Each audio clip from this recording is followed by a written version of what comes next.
I'm gonna tell some funny stories now. We're looking forward to it. All right. You got me? We'll try There you not go. to let That's Travis cleaner. ask you any stupid questions. No, Me. you. You're on. And we're live. It's the Big Hammock Podcast. I'm your host, Zach Shear, along with Travis Cecil and Malcolm Sear. And our guest today, this man is a mentor to Travis, and Malcolm likes him.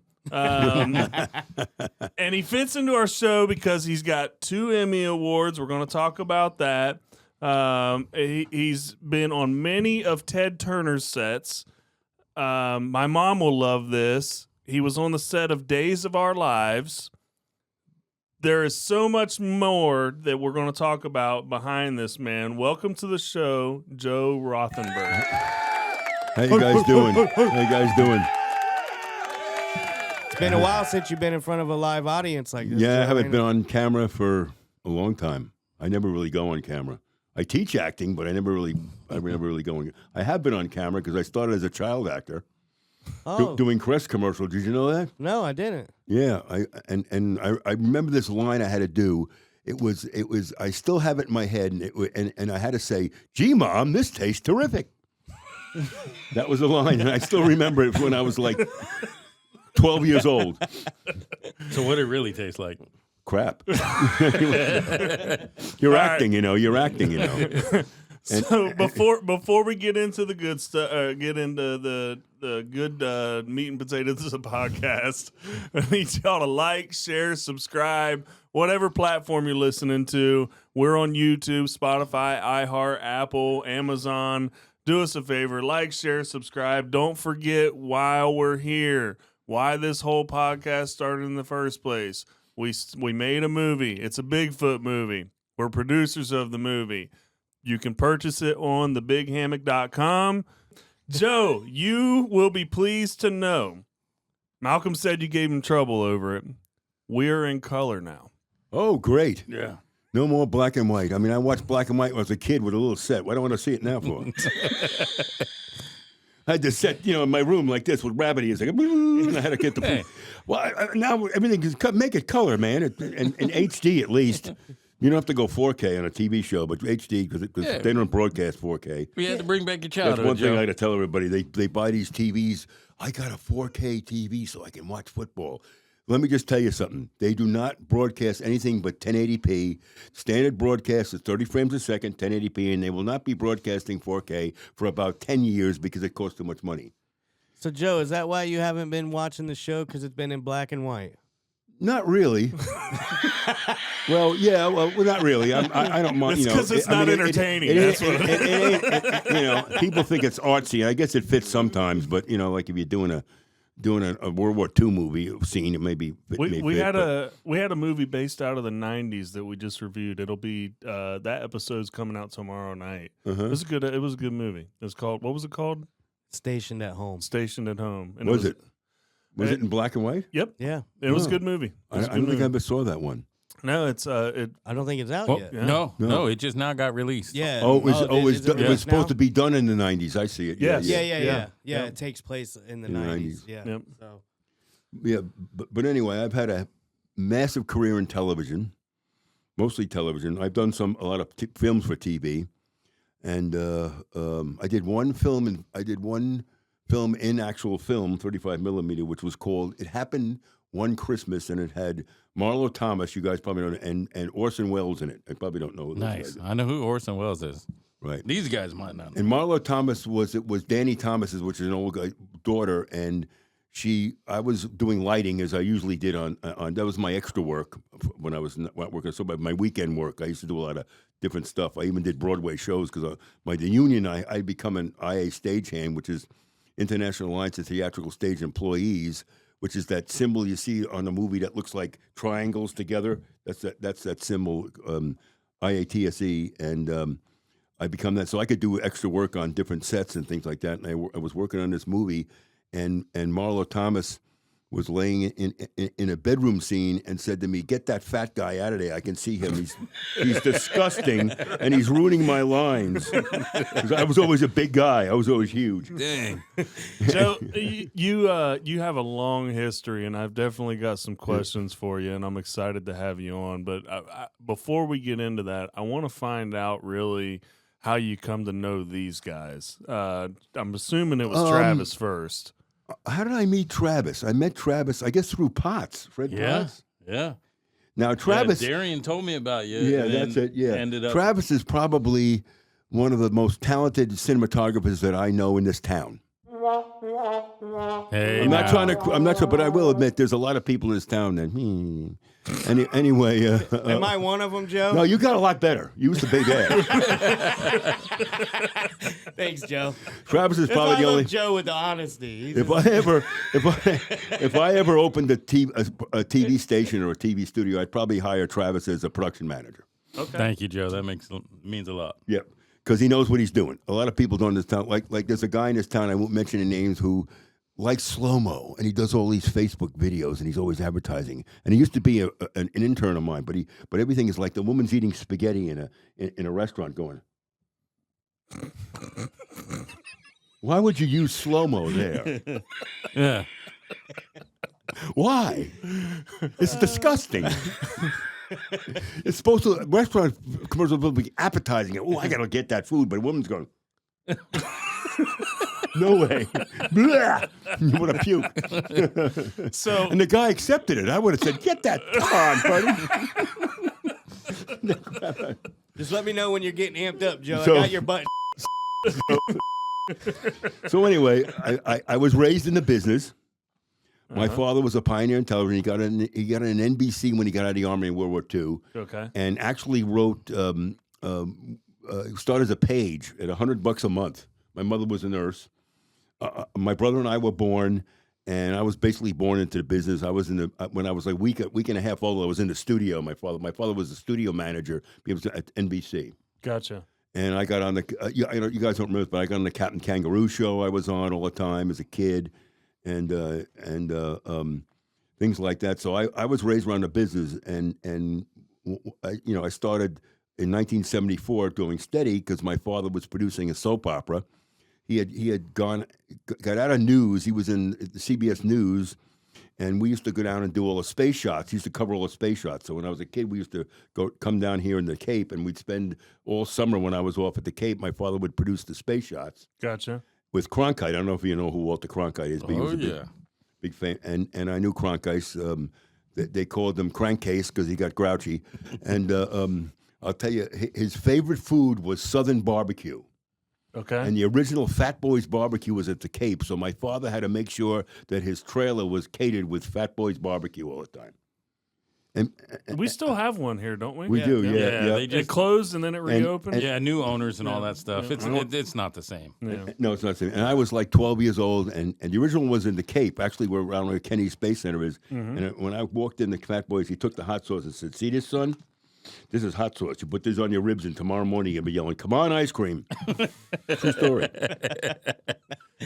So what did you say? what are the Emmys for? Okay, Joe, this is from another world. In 1976, we won an Emmy Best Produced Soap Opera.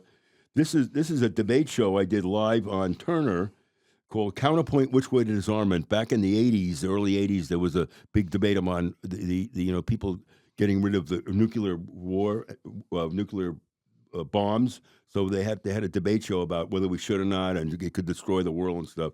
And this was a live debate show in the TBS studio, and I did a heck of a lot of work on that, a lot of editing. Of course, back then we were on tape editing, 3/4 inch, and I could edit like crazy on 3/4 inch. And Can you lift that up so they can see it? Because I'm sure that it's got some weight. this is heavy. This is the national one. This is the one from Another World, and this is the local Georgia Emmy, which is smaller.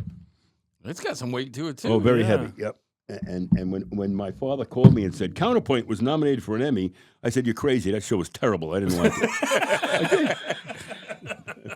So you mean they give these things out to anybody? and we had to go to the dinner.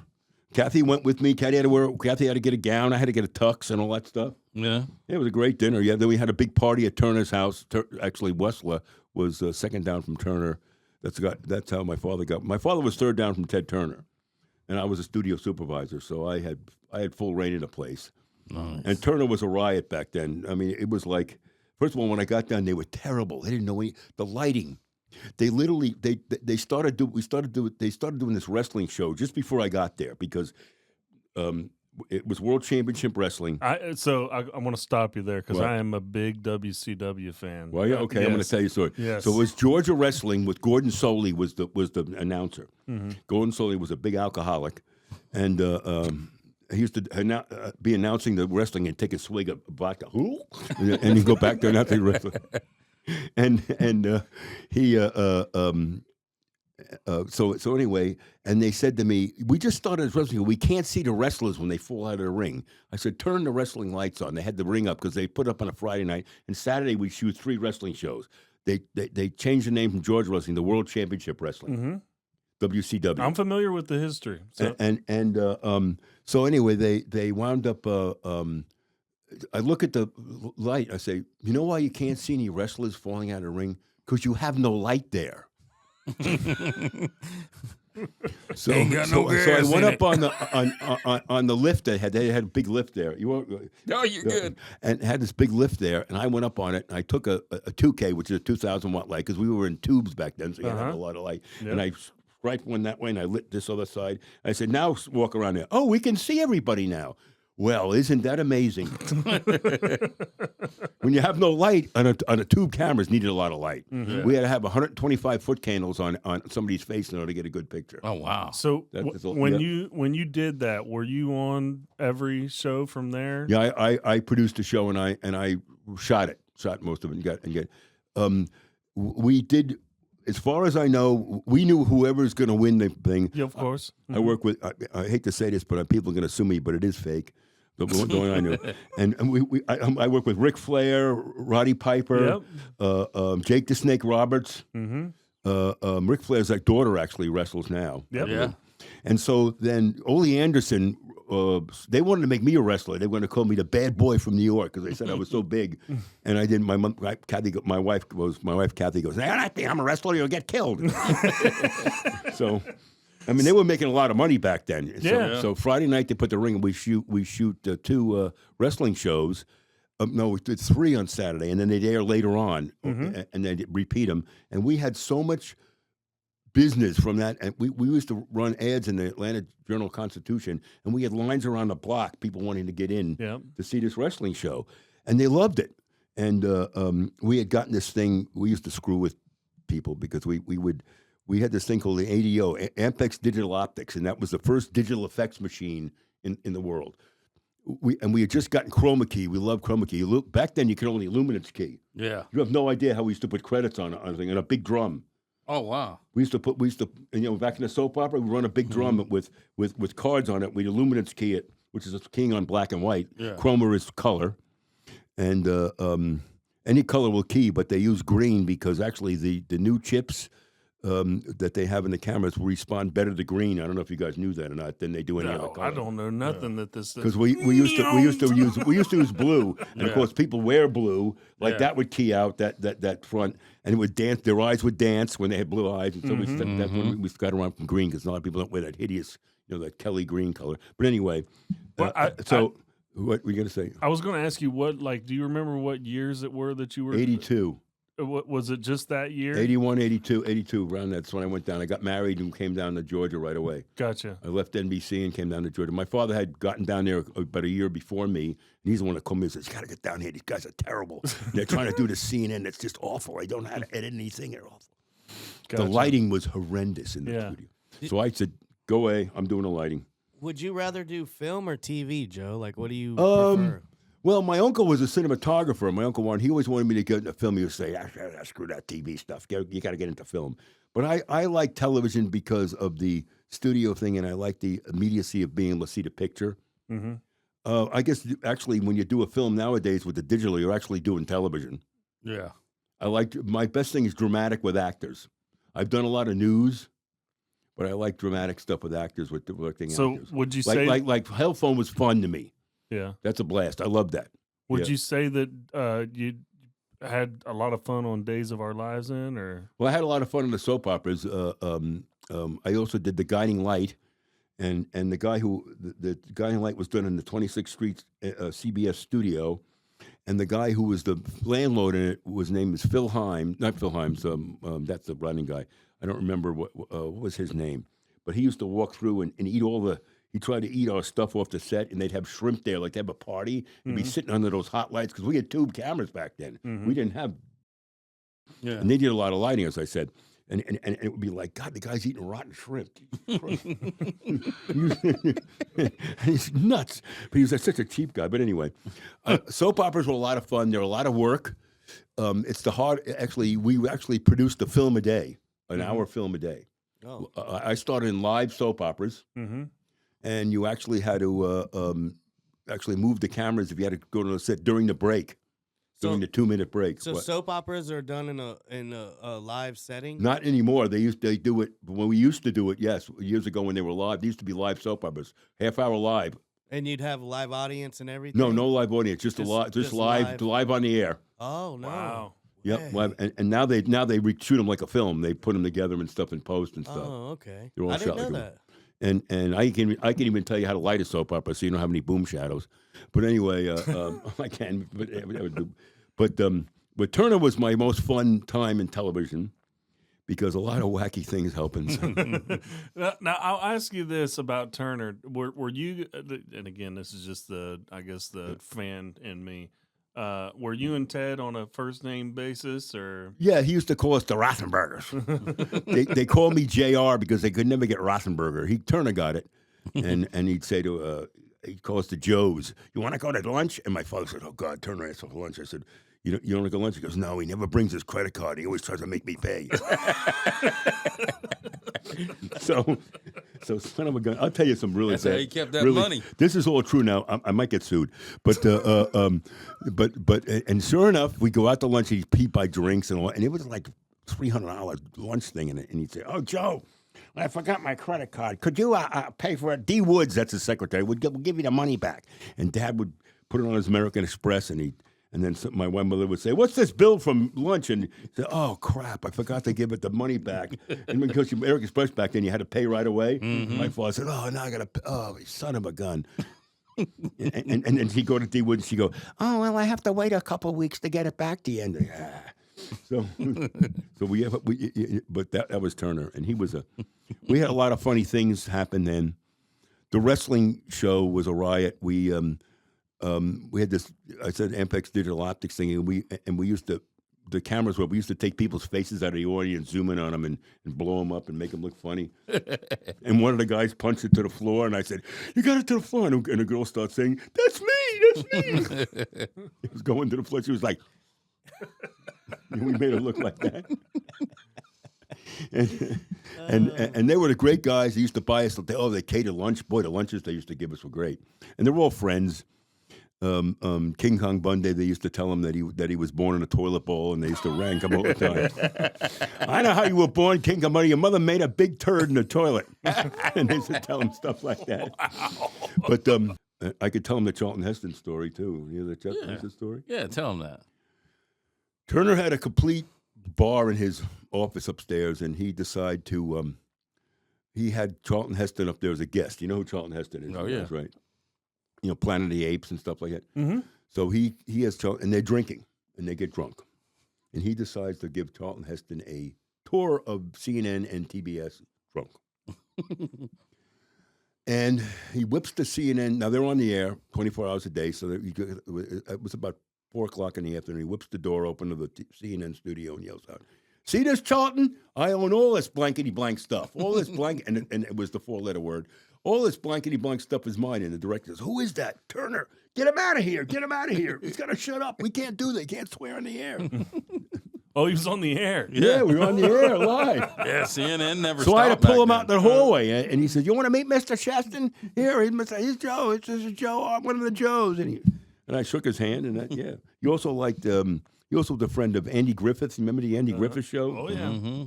He was a friend. They were good friends. And Andy Griffith, foulest mouth you ever heard in your life. But a lot of people don't know that. Yeah, that's hard to believe. What show are you working on now? I'm working on a show called The Nonas of Stone Creek. There was a film on Netflix. A lady called me who actually did my first article in the Good Life magazine. Now I got the second article done, and her name was Mary Ellen Salentano, and she said to me, "Have you seen the movie Nonas on Netflix? Nonas is about a Italian guy who owns an Italian restaurant, and he has Italian grandmothers cook. He doesn't have any chefs. They're all Italian grandmothers. And he had other nationality Italian grandmothers come in. Like they had a woman from a Spanish lady come in and do all her Spanish stuff. So they had different nights. And it's still open. It's on Staten Island. It's very expensive. So they saw the movie, and it was basically an Italian restaurant, and it reminded them of their old home and the New York Italian way. I was raised around Italians and Jewish people, so I love good Italian food. But anyway, they called me up and said, "Would you like? We're thinking." They live in Stone Creek, so I said, we want to do a show on YouTube called The Nonas of Stone Creek. Would you produce it for us? I said, "Yeah." I mean, I love doing it. I mean, it's a blast. I mean, I'll do it for. I don't even get paid really for it really because I do it for fun. If I know, yeah. I've been around it all my life. I've been in production all my life. I basically lived in a TV studio. And if I'm not in the doing TV, I feel weird. Yeah. I do. I love it. Oh, I know, man. You love it too, don't you? It's that feeling, man. And you ain't got the camera in your hand. You get no the more. bug bitten, and of course, Oh, yeah. of course, my depressed. my It's dad got me. everything. I mean, so we started producing this show, and I'm editing the 5th episode. I just finished the whole. I haven't put the fonts in or anything yet, but I just finished the whole 5th episode, which was with our second audience one. We were invited to go down to a retirement community in the villages and do one there live to record. Can't say live to tape anymore because nobody tapes. You know, it's live to card. I call it now. And we shot one down there, and then we just did one at Stone Creek on their Stone Creek Club just now with an audience, and they fed them manicotti. And they call it manigot. That's how you pronounce it, manigot. And it was delicious. I mean, Maggie and they can cook like you wouldn't believe. And the episode that you have, I gave you a little sample, is the beginning of their spaghetti and meatballs. I finally found out how to make real good Italian restaurant-style meatballs. Really, yep. And if you watch the thing, you can watch this little. I gave you a little sample of it. Yeah, just we'll the play beginning, it real quick, Joe. Just the beginning. Hi, I'm Mary Ellen. Hi, I'm Maggie. And we'd like to share some memories of Sunday dinners and holidays with our loved ones. We are not professionals and we're not experts in Italian cooking. Our goal is to entertain and reminisce as we share some of our favorite recipes from our families. So pour a glass of wine, pull up a chair, and join us as the Nonas of Stone Creek. Salute!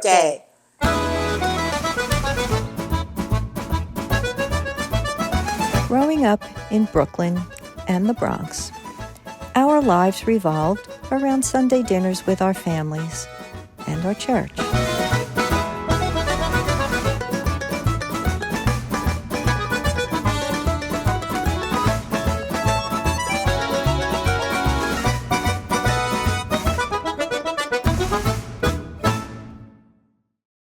Hi, today we're making a classic Italian meal, spaghetti sauce with meatballs and sausages.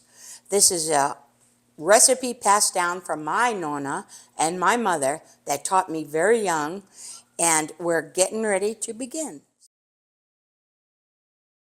That's it. That's what I gave you as a sample. Now, if you go on YouTube, you can see the whole show. That's show 2, I believe. Nice. Now, did they make the American like meatballs, the big ones, or the real big ones? tiny? They make the big ones like this big, and you know how she makes spaghetti? Huh. She gets the water boiling, puts the spaghetti in it. Once the water's boiling, she turns the stove off and covers it. And in 10 minutes, you got the perfect spaghetti. It's the perfect thing. She doesn't boil it the rest of the way. Nice. That's how she makes the spaghetti. And the meatballs everything's fresh.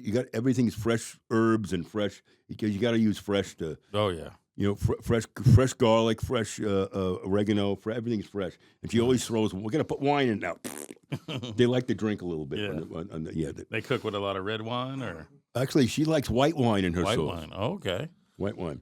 And it's pork and chopped pork and beef Yeah. combination. Yeah. Oh yeah. That's a And good then she combination. uses, believe it or not, for instead of breadcrumbs, she uses white bread soaked in milk, Okay. and it makes Buttermilk? it Or a regular milk, I regular think, milk? and it makes it more moist. Okay. That's one of her tricks, and it's delicious. Nice. And she makes a red sauce. Everything's fresh, and she always puts wine in that. Everything's got wine in it. But anyway, it's great. It was delicious. And then the Manigot was great. I mean, they did it. And I had chicken piccata. They made that in one episode. So I eat. I bring food home for Kathy. So we. That's why you don't want to get paid. You're getting there, yeah. So Getting that belly full. So, Joe, I want to transition, and I want to talk about our movie premiere. Yeah. You were there. Yes. You were in charge of the interviews with us, Yeah. or with the cast member and the crew, and you watched the movie. Right. What were your thoughts on the movie? What was I thought it was very funny in spots. I really did. The funniest scene was the sheriff walking up and going, "I got some good cream pie," and that was pretty funny. The cooter That's not pie. our movie. The cooter No, pie. no, it is the cooter pie. The cooter pie. He's talking about Mrs. Simmons. When Right, she, Mississippi right, cooter pie. That was funny. Oh, okay, I got you. Yeah. And Malcolm with the goo goo goo. That was pretty funny. I said I always thought he was nuts, but that was he needs a psych ward now. Cool beans. Yep. But it was probably one of the better. There have been some films that came out of Marion County, and that's probably one of the better. Except for Hellphone, I liked Hellphone. Yeah. Yeah. That was a good film. But I mean, you would rate this film like out of all our productions and stuff like that, it's up there Yeah, it compared is. to It's up everybody there. else. Oh, yeah. Just remember, Joe. The Big Hammock had no budget. Hellphone had a little budget. All I know. right? Just keep Oh, that in mind. for no when you're- budget, you did a good job. Hellphone didn't have any Bro, budget. it had a budget. Well, how much? Who'd you have there? Everybody worked for free. No, they didn't. $2,000. I did. I had to rent the stuff. Yeah, you didn't have a camera back then. Yeah, it was all rented. Wow. Yeah. Yeah, Travis is a good cinematographer. He did a good job shooting that thing. He had a budget. Travis. Yeah, he did. I don't count it as a budget. Yeah, Then you had it was the- definitely a budget. You didn't use this? Did you use the Sennheiser wirelesses back then? No, or did you Yeah. use the? Yeah, you did. Yeah, Yeah, I use Sennheiser. yeah, right. Sennheiser. and Best we microphone you can buy is a Sennheiser. But anyway, I shouldn't do that. Anyway, but anyway, We're sponsored by Shure, Joe. are you? No. We're not sponsored by anybody. But anyway, that's a lot of my career. I will tell you another story. This is a true story. When I was a kid, my father produced a soap opera called The Doctors. And he had a VCR in his house from NBC because he used to watch auditions, and I used to work it. He didn't know how to work. My father was not technical. He's a great writer, great producer, and great director. He taught Martin Scorsese how to direct. My father actually did. Okay. A lot of people don't know that. And we were big behind the scenes. My uncle was a cinematographer. I'll tell you a little bit about him, too. And so my father brought home auditions that they shot in the studio in NBC. So he showed me a couple of them. He said, I want you to watch this. I want you to tell me what you think. We're developing a part named Billy, and the guy's a rat fink. He cheats on his wife, and he's a real nasty, and he's a womanizer, and we're going to kill him off in 6 months. Wow. We get rid of him because he's really a nasty son of a gun. I said, okay, let me see him. So I look at this guy, and I said, he's doing a great job, Dad. Hire him. He goes, I agree with you. He's a good job. So I said, and he says, we're going to also hire a new character by the name of Nola. And I said, let me see her. And he shows me, he says, I think she overacts. I said, and I look, and this woman's all over the place. I said, she's a theater actor because TV and film is more intimate acting. Mm-hmm. So anyway, I said, you got to tone her down, and I think she can do it. He goes, yeah, I'll tone her down. And I'll give her the part, but we got to tone her down because theater actors are a lot of gestures, and they're all over the stage and stuff. Oh yeah. Film and TV vocalized. is more intimate. So I said, what were their names? And my father said, well, the guy's name is Alec Baldwin. Okay. True story. And the woman's name is Kathleen Turner. Wow. And so it was really Alec Baldwin's first steady part on a show. Nice. I don't know about Kathleen Turner, but I know it was Alec Baldwin's first steady spot. And that was when I was high school. Because in '69 they landed on the moon, and Chad went back to produce that because Cronkite asked for him. So he left. Took a hiatus from the soap opera, and did the moonshot. This moonshot. And I went down to the Cape with him, and I get early night. That's when I threw ice on Wally Schirra in an ice fight in a tuxedo. The big astronaut. You know who he was? No, I didn't follow astronauts. Wally Schirra was one of the original 7. Okay. And Deke Slayton was a guy that didn't go up. So I used to hang out with Deke Slayton's kids, and he was a guy that never went. He was one of the original 7, but he never went up. Russ Grissom was the guy that lost his capsule. I never knew about any history about the original. If you watch The Right Stuff, you'll see it all about The Right Stuff. And Laura, who we worked with, Hellphone, Todd, and all that stuff. Yeah, she did a small part in The Right Stuff. Did she really? Yeah. And he had an ice fight us within the pool because I used to, I was off from high school. It was summertime. I used to hang out in the pool and swim. And my mother would order lunch on CBS's dime. They'd bring lunch to me in the pool and on the pool deck in the Cape Colony Inn we used to live in. We had a condo there. The place is gone now in Cocoa Beach, and so we and then Wally Schirra was throwing ice at us from the buckets. The buckets you get ice in the hotel. And we're throwing ice at him in the pool, and he runs into his room and had a balcony above him. Deke Slayton says, well, let's get a bucket of ice with water, and I'll knock on his door. And when he comes out, you knock on his door, dump the ice on him. So he's up there, and sure enough, I knock on his door, and Wally Schirra walks out, and Deke Slayton dumps the ice right on him. He was in a tuxedo getting ready for a party. Because they used to give the astronauts rooms and to change into. And, oh, God, did I get in trouble for that one? Holy crap. My father's going to kill me. Yep. Well, speaking of trouble, I'm probably going to get in trouble because it's way past my bedtime, and my wife. Sorry about that. Did I go long? No, you did not. No, you didn't. But my wife, she expects me to be home before a certain time, and I've got a curfew, so I got to be back for it. Really? Yeah. She doesn't trust you. I'm kidding. My wife don't care. She says, get rid of him. He's a pain in the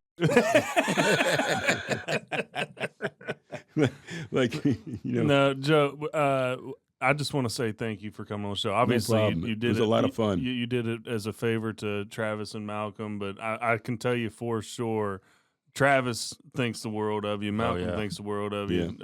Travis definitely gives a lot of the credit to his knowledge and everything.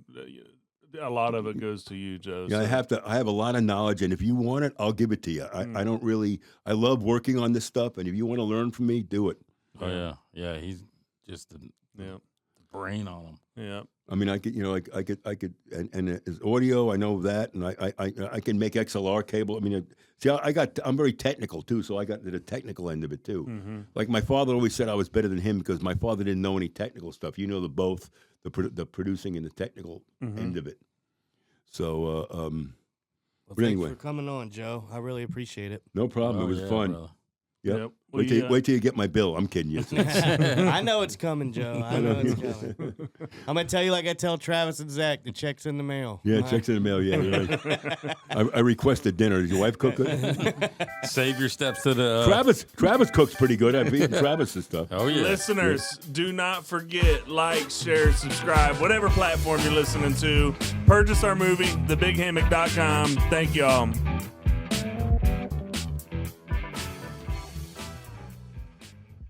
Travis just had to interrupt your video too, Joe. He screws everything up on this show. Hey, what can I say? Now, are you gonna edit the 3 cameras in and stuff?